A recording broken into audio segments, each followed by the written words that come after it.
Inside the Deck is brought to you by CoolStuffInc.com, sellers of Magic the Gathering and many other card and board games.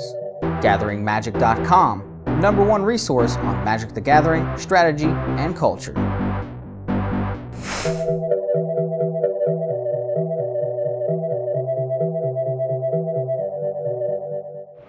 Hi, I'm Court Schuett. I'm playing Red-Green Tron at Grand Prix Detroit, playing Modern. The basis for Red-Green Tron is that you want to assemble Urza's Tower, Urza's Power Plant, and Urza's Mine. And with those 3 lands in play, you have 3 lands that make 7 mana. And with that 7 mana, your goal is to play Karn, Wurmcoil, and eventually Emrakul. That's the whole basis of the deck. There's 3 basic versions of Tron. There's the Red-Green Tron, a Mono-Blue Tron, and a Blue-White Tron. The Blue Tron doesn't play Karn, it has more counter spells, but it's a little slower and a little weaker to some of the early plays like Tarmogoyfs and things like that. The Blue-White Tron is more of a gifts control package that uses Gifts Ungiven to search up something big fat and put it into play with an Unburial Rites, and use the Tron lands to accelerate that. The Red-Green Tron, and the reason I play the Red-Green Tron is it's the most consistent in that it has lots of ways to dig through its deck with Chromatic Spheres and Stars. It plays Relic of Progenitus and Pyroclasm to keep the board under control.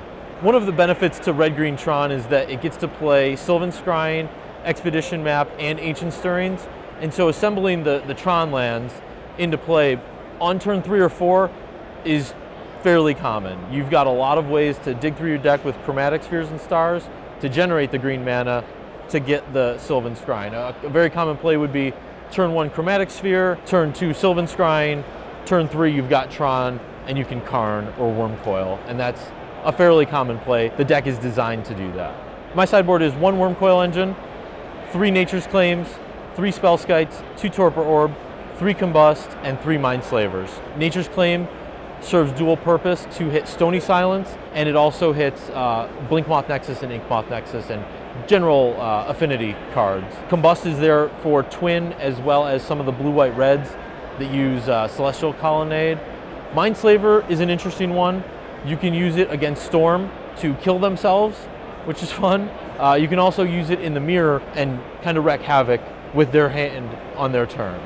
A good Tron matchup is something that plays the Bobs and the Tarmogoyfs and the Deathrite Shamans. The various pod decks tend to be good matchups. There's a couple matchups that are pretty bad. Burn is pretty bad.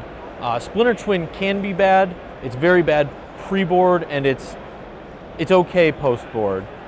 Things like Storm tend to be difficult in that these are really fast combo decks that you're not doing a whole lot to affect the board until turn 3 or 4 anyway. Sometimes you're just dead by then. So Infect is another example of a deck that's hard to deal with because it's very fast, and man lands are difficult for Tron to deal with.